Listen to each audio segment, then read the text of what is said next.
Bienvenidos. Hoy vamos a viajar a la antigua meseta iraní para desentrañar una historia fascinante, la del ascenso y la caída de sus grandes imperios.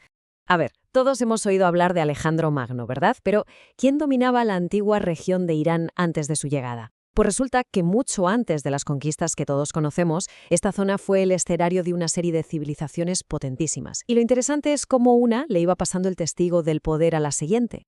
Y todo esto que vamos a contar ocurre aquí, en la meseta iraní, un lugar clave, estratégico, el corazón, de hecho, de tres potencias que se sucedieron en el tiempo: Elam, Media y, por supuesto, Persia. Así que empecemos por el principio. El primer acto de nuestra historia es para los protagonistas originales, la antigua y riquísima civilización de Elam.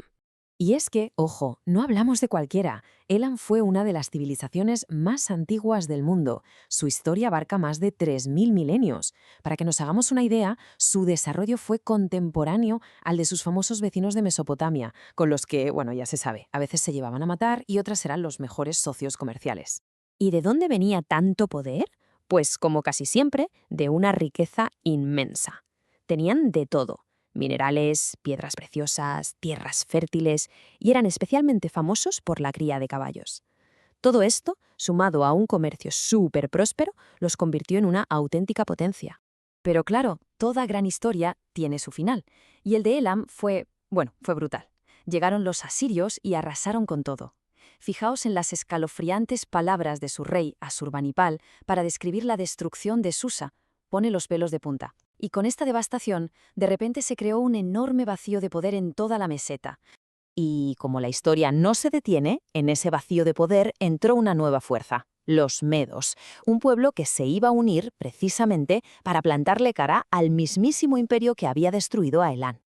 Pero cuidado, aquí hay una diferencia clave. No nos imaginemos a los medos como un imperio al estilo asirio, súper organizado y centralizado. Nada de eso. Eran más bien una confederación de tribus, unidas, eso sí, por una lengua, un territorio y, sobre todo, por una amenaza común que ponía en riesgo su propia existencia. Entonces, la pregunta es: ¿cómo un grupo de tribus podía hacer frente a la maquinaria de guerra asiria? Pues por pura necesidad. Se vieron obligados a unirse, a elegir a un líder, un tal Deyoses, para que organizara la defensa. Y este hombre fundó una capital, Ecbátana, y empezó la difícil tarea de forjar un reino a partir de un montón de tribus dispersas. ¿Y sabéis qué? La estrategia funcionó. Vaya si funcionó.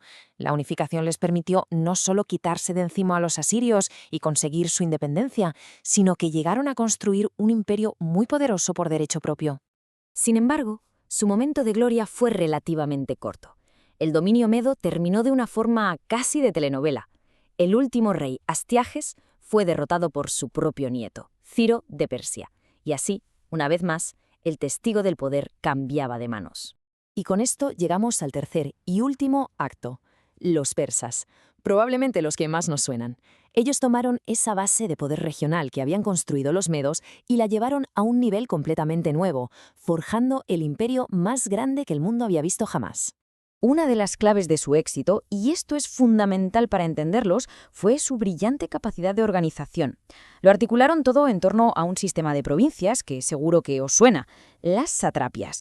Y si hablamos de organización, tenemos que hablar del emperador Darío I. Él fue el gran cerebro, el gran organizador. Creó un sistema imperial totalmente unificado, estandarizó la moneda, estableció un idioma oficial para la administración, el arameo, y construyó una red de caminos impresionante, los famosos caminos reales, para comunicar y mover tropas por su gigantesco territorio. Y aquí viene algo que me parece fascinante y que dice mucho de ellos. Los persas no iban arrasando con las culturas que conquistaban, al contrario, las integraban. De hecho, para que veáis hasta qué punto, siguieron usando la antiquísima lengua elamita para temas de administración junto al persa y al babilonio. Increíble.